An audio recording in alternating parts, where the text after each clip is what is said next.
My name is Lynn Roose, and this is my God story. In April of '93, I was at home working on a barn on a sunny day. It was time for a rest. I felt a peacefulness come over me, and I was a little tired. I took off my tool belt and I put it over the fence post. And God was with me at that moment. I realize it now.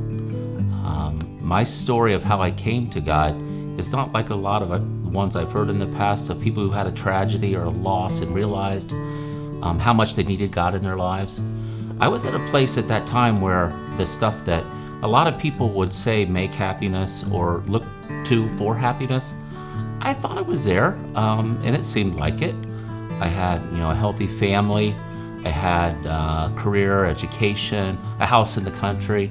I just had a newborn son, very healthy, friends, sports, activities, good career, a lot of the things that people look to. And I remember at that moment asking myself, and I think it was God whispering in my ear, but I remember asking myself, is this it? Is there something more?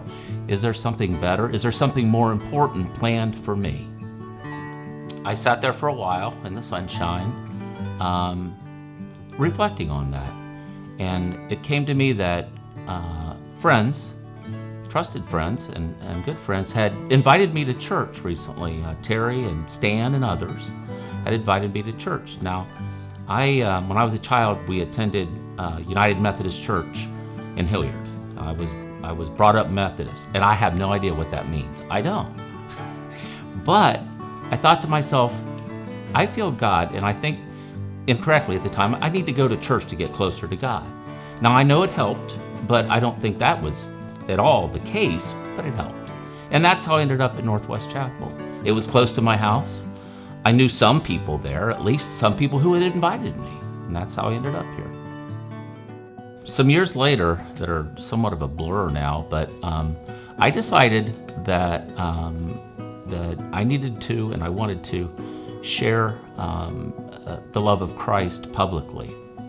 I was feeling it, and I inquired about being baptized, and talked with Pastor Martin and some others, and it's like this meant a lot to me. And I realized it's simply declaring something in front of others, but it meant a lot to me, and I thought also that it would be pleasing to God if I spoke the truth as I knew it in my heart. And I did. Since then, a lot of things have changed. My life changed. How did it change, you may ask? I was certainly a person that was self-reliant. I'm a manager by trade, people, time, schedule, stuff.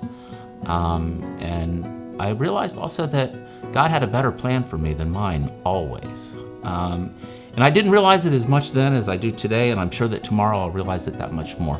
Now, we all go through our trials in life. It's human, we do.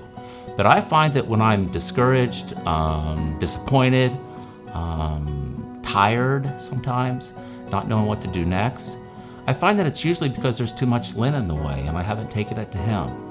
And I really need to share that with others because I know that's in my future, and I'm glad to be able to share that, and I think that God wants me to share that with others. I don't have to know what God has planned for me in the future. That's okay. I hope it involves missions. I hope it involves outreach.